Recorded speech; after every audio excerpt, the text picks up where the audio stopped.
With you, I'll give you a fair shake. You don't have to be best friends with everybody. Just don't be too trusting, but you don't want to be a dick either. It's a really rough business, and if you're not doing it because you love it and because you're talented, you're gonna get weeded out anyway. Just do it because you love it and because you love the music, and to me that's what makes a good DJ. That's the best advice I could give you.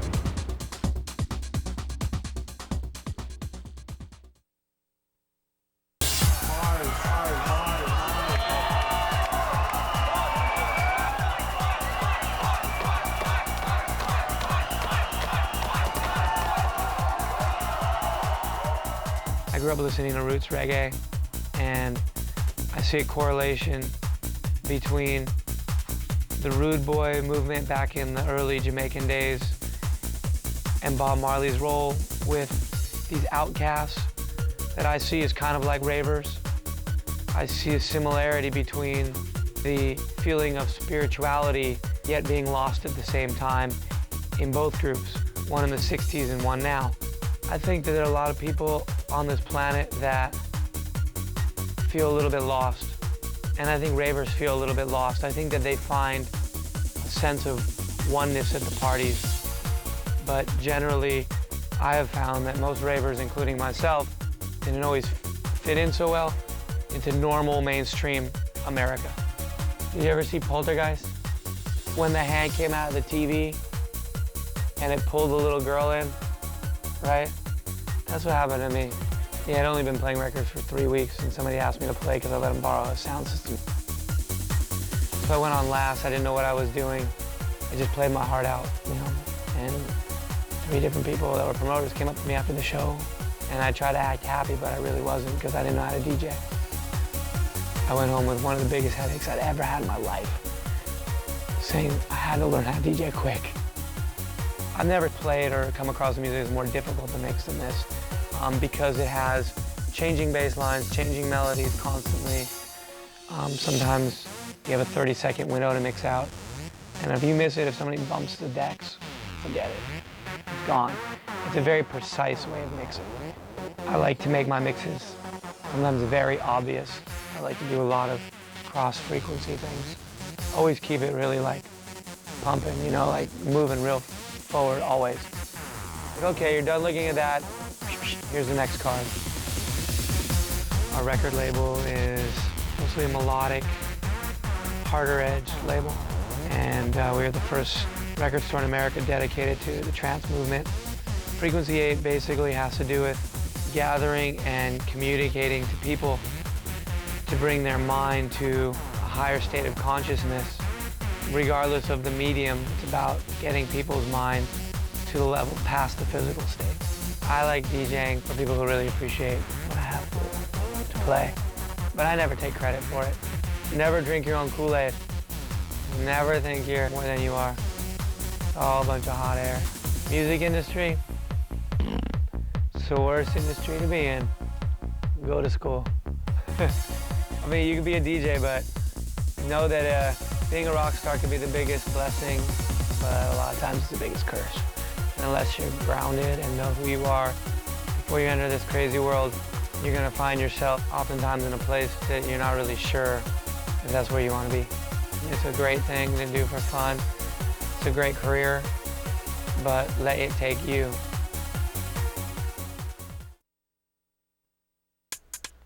I like ass. Female ass. Nice shave, strong. If it ain't tight, it ain't right kind of ass. Well, I feel naked without my beard and shit on now. You got yours on. You want me to take it off? I can take my clothes off and I'll be naked.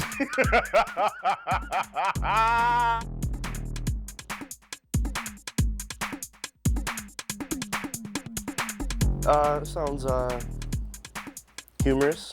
It's pretty eclectic. We could draw from a lot of different styles of music that we, grew up with and stuff we like. I listen to a lot of Prince. Prince as I was growing up, and Michael Jackson, stuff like that. So. Remember when you used to dress up like Prince on the Dirty Mind cover? With the butt-out jeans and the. That was sweet, dude. Those were the days. What do you mean those were the days? It was just last week. Oh yeah.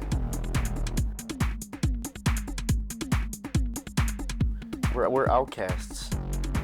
We are outlanders. We're bastards, dude. We're bastardized sons of techno. You know, we have the old school flavor, but at the same time, it's dark at sometimes and light and fluffy at other times. So it's like it scares the hell out of you, then it makes you feel secure. It's like a bad date, you know. It's like you feel secure and then insecure. You know, it's a bad relationship, but it's good for you because it builds character. As the Grand Poobahs, when we go to play out, when we play live, it's usually live. You know, we bring our gear here with us, keyboards, drum machines, mixers, effects, whatever we might need. Naked ladies. Well, you know, and Party favors. maybe a little liquor. You know, we basically, you know, sequence a lot of stuff here at home, and sort of, I usually mix it live while Paris gets drunk. No, he's you know, he's the front man. He gets the microphone. He gets out on stage, And I do get drunk. You know, and does the lyrics and just hypes the crowd up, and we have a good time playing live for sure. When it comes to producing tracks, what I try to do is go with the way I feel instead of trying to force something out. It's like if you're feeling like a banging mood, then you know, try to make a banging track, and if you feel a little bit more laid back and subdued, where then you know, you calm it down and, you know, make a drum beat and then add some like keyboards to it, and then take the drums completely out and redo the drums or redo the keyboards, and just kind of keep changing it and moving it around and switching things up and, you know, changing sounds and adding different effects to it until I get it, you know, sort of like molding like a sculpture or something. You know, you gotta keep messing with it until you get it just right, you know. If you're into it, just keep looking and search for the good music and enjoy it. yeah, it's all it's about is being true to yourself and loving what you do. Mm-hmm. And loving who you do when you do them.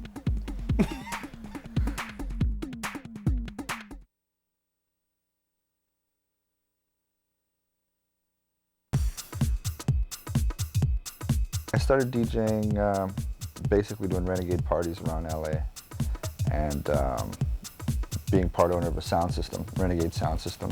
What you would see in a rave today, you know, was what we would cart around every weekend, you know. Sub basses and stacks of mid-ranges and highs, you know. And there would be parties in LA that basically you wouldn't have one or two DJs or three DJs like you did, you know, at raves tonight. You would actually have one sound system versus another sound system, maybe 3 or 4 sound systems, and you would just set up on opposite ends of the auditorium, wherever it was we were doing the parties, and sound off against each other, you know. One guy had his set, clicked the power switch on the sound system, and they just went for it. I've always been a fan of progressive, forward-thinking music in whatever shape, form, or, you know, name it takes. A lot of people ask me what it is, you know, do you play house, do you play techno, what do you play? You know, I just think I play house. I mean, house is what describes the mindset, and like they say, house is a feeling, you know? A strobe light in a basement, that's all you need.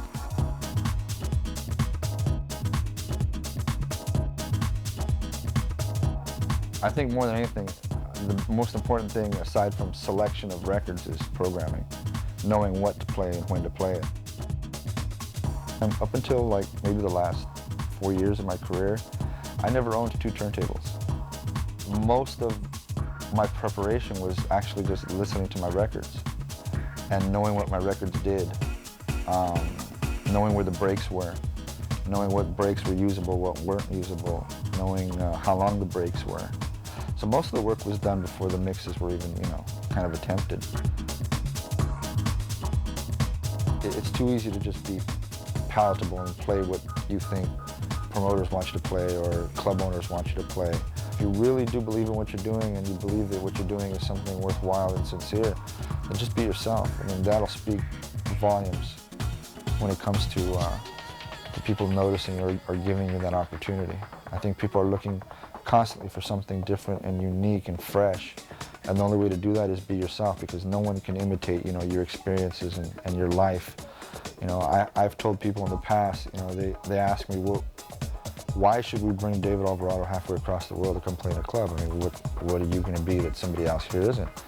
I said, well, first off, David Alvarado is a Mexican-American who grew up in Los Angeles and has had an experience, musically of all kinds of different types of music. And what you're experiencing is, all that experience and everything I've ever heard in my life. That's what you're getting, and that's going to be different from me to the next person and the next person and the next person. So it's just a matter of developing who you are and what you like and what you're all about.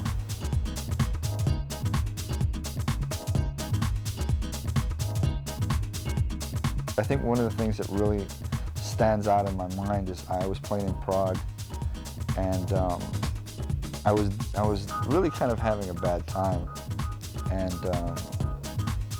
this kid was dancing around with a picture, holding up this picture, and for the whole set I'm thinking, what's this guy doing?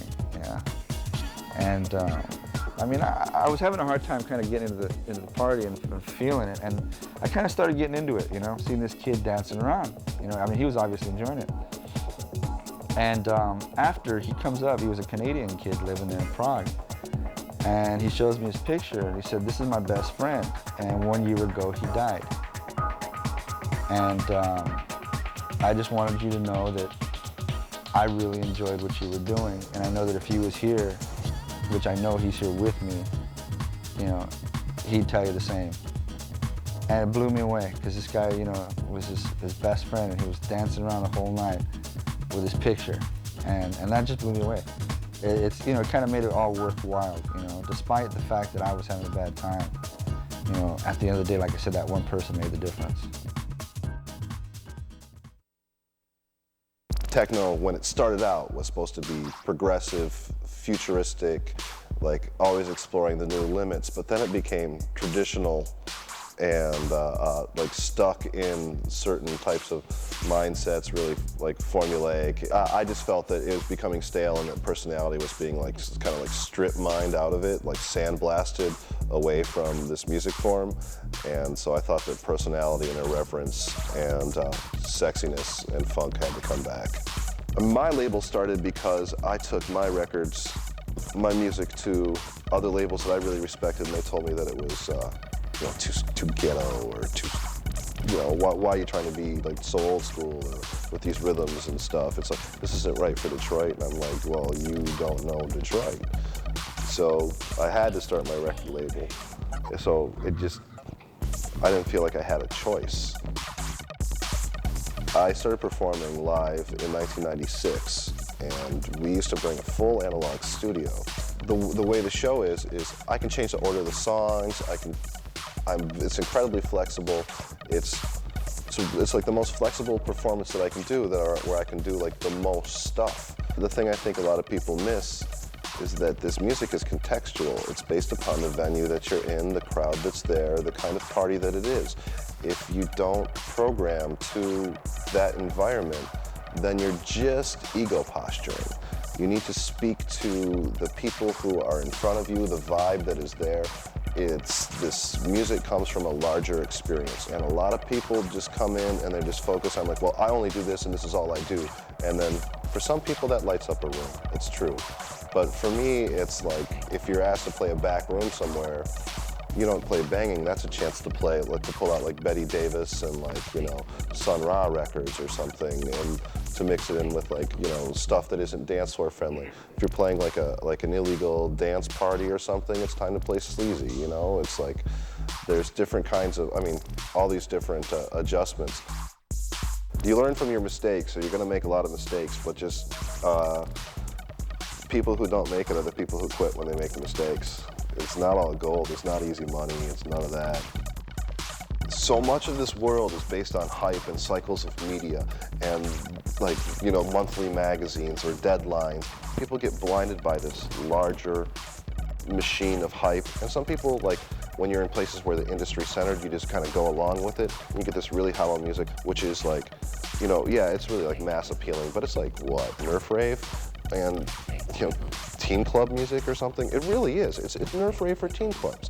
But all the media centers around this because that's where the money's coming in or something is corporate sponsorships. Well, corporate sponsorships are like why we got into underground music. Venues like this is like our response to like the shitty nightclubs that we had to go to when it was all a bunch of fucking cocaine promoters playing bullshit music that just made people feel good. It didn't make me feel good when you had your like shirt unbuttoned down to here. You had a bunch of gold chains and you're buying a bottle of champagne for $300. That ain't cool. I don't know. It's like there's so much hollowness in all this stuff, and like because it's the nightclub life, you attract like junk. There's all sorts of junk. But the people who really love music and the truth is there. You have to find it, and you have to be true to whatever your personal vision is. If it's different from what like they're pushing on you, I'll give you a hint. If you're copying what's being pushed to you right now, unless you're in a music that turns around every 2 weeks, you're fucked. Because by the time you do it, that trend is going to be over. Create the new trend. You can do it. Separate yourself from copying. Absorb and transcend.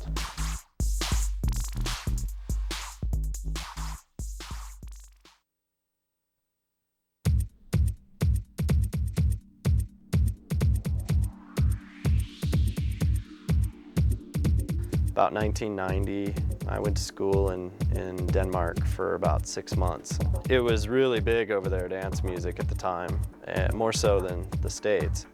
And I really got turned on to what DJs do over there. So as soon as I got back, my ear was just listening to hear all that kind of music. Me and my friend Jay-Z, who's partner in the label now, this is like 10 years ago we've been doing this. He taught me, and I would sit in the garage of his house where he kept his records and his turntables, and it would be like 30 degrees outside, and I'd have mittens on trying to mix the records and figure out how to do it, and they'd be fogging up because it was, you know, these frozen records I was putting on the turntables. And whenever I would go out and watch the DJs, the ones that always really impressed me were when they'd mix a couple records together and they'd pull a record off that they were done with, and you thought, whoa, I thought that was that record, you know? I really enjoy long, like 2-3 minute long mixes sometimes. When you as a DJ can take 3 or 4 records and go from point A to point B,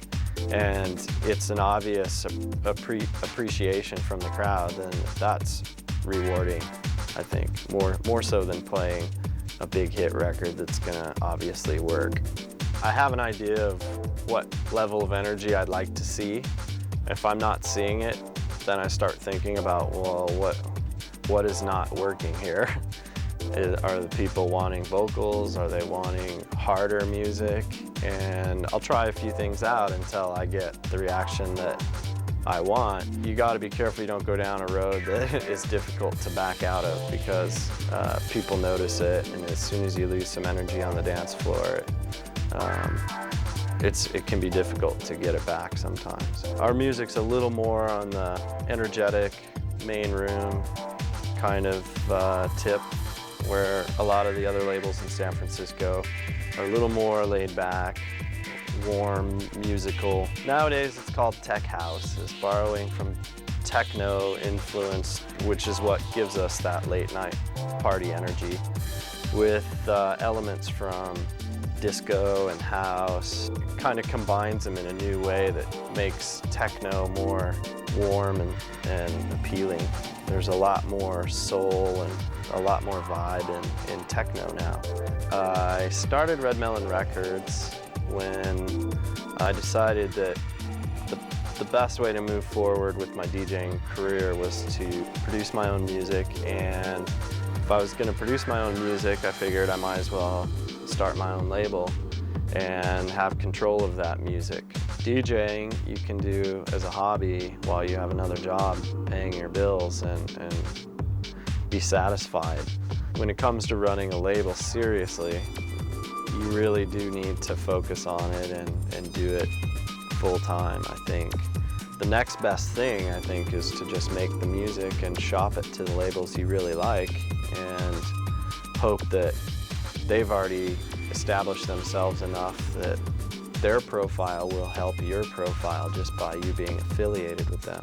Best advice I can give for aspiring DJs is to just practice, you know. Get your mix CD or your mixtape to the promoters and the DJs that you respect. Keep being there, ready to take somebody's place. But you should really do it because you love the music, not because you want to be a big DJ, I think, because it won't last.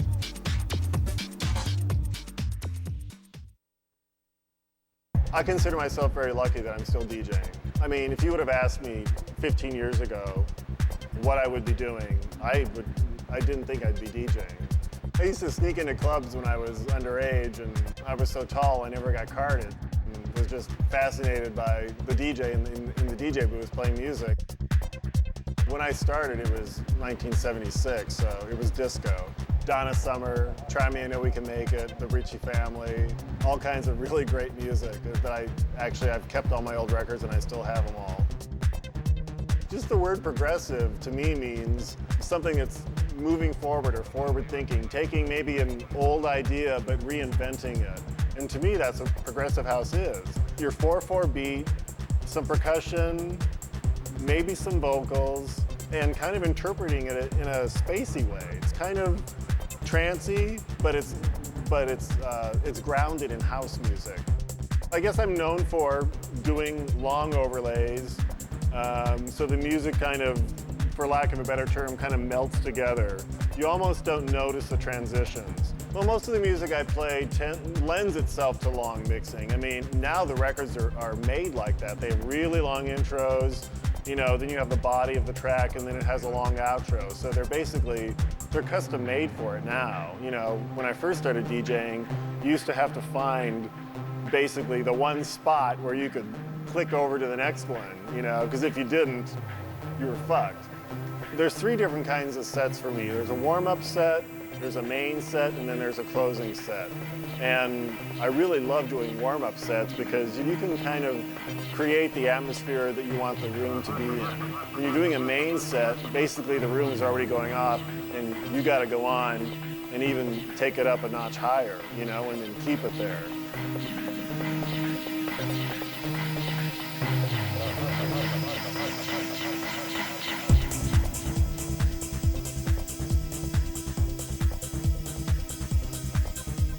I don't do a lot of tricks when I play. The one thing that people always mention to me is that I never touch the record after I let it go. I always just use the pitch control. I see a lot of DJs, you know, doing this or slowing down the platter. I mean, basically for me, the pitch control does all of that, and you have a lot more control over the record. Traveling, you never know what you're going to walk into.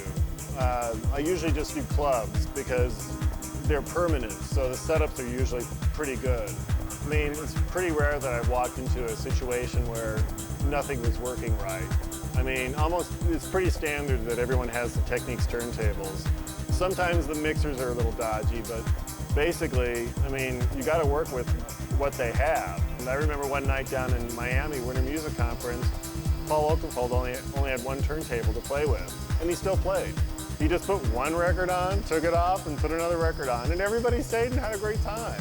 I think a lot of people have to remember that you can get too involved in the mixing aspect and get lost into what actually is going to move the dance floor. I mean, you can do a great mix, but if the floor isn't reacting, it doesn't make any difference. My first gigs pretty much evolved around a small little club here locally. Had my records all in, you know, milk crates. I took like 2 or 3 milk crates with my records and those old granny crates that grandmas go shopping with. Wheel it down the street, get on the bus, go to my gig, and then pray that somebody could take me home because I was too poor to even take a cab. I did all my own PR, management, bookings, everything. It was like seriously a 14-hour day job, putting press packages together, phone calls, post office, UPS, and it was, yeah, quite a job for the first 7 years of my career. I play pretty free-form style, I guess you could say, because I kind of do my own thing. I really enjoy bringing different elements of music together. Taking house music and bringing it up into trance, and then into some two-step garage, and tricking people into loving drum and bass. I love that. As you'll see a lot of other DJs, perhaps, they're just mixing. They're really good at just bringing the beats and the elements together, you know, very smooth mixing, whatnot. Me, I take certain parts of a record, usually, and I'm working with just that part of a record, and coming in and out of records fairly quickly. I mix and match as I'm going, especially with the different varieties and styles that I play. Some of the tricks that I use definitely is like dropping the bass when another bass comes in, like when one track is breaking down and the other one the bass kicks in. Slamming stuff around, it's hard to even describe what I do because I'm in such a different state of mind when I'm on the turntables, you know? It's really knowing your records, really knowing the timing of everything, with how samples are laid in, where the breakdowns are, the rhythmic patterns of records, the key that they're in. There's just so many elements.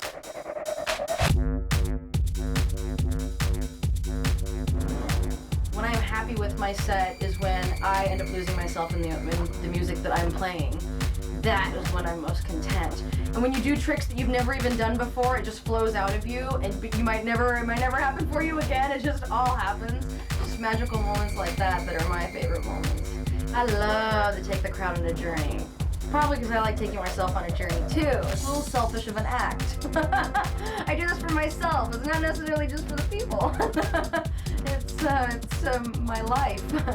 Upcoming DJs, I would recommend you, one, stay true to yourself, play music that moves you, and the energy that you create in moving yourself is going to help move that crowd. Don't compromise your music or your art. For sending out demos, always make sure that your information is on the tape and the CD itself. I cannot say that enough. Because shells of tapes and CDs get thrown away, lost, whatever. I always put the information on the tape or CD. Also, you know, presentation does have an effect. Yes,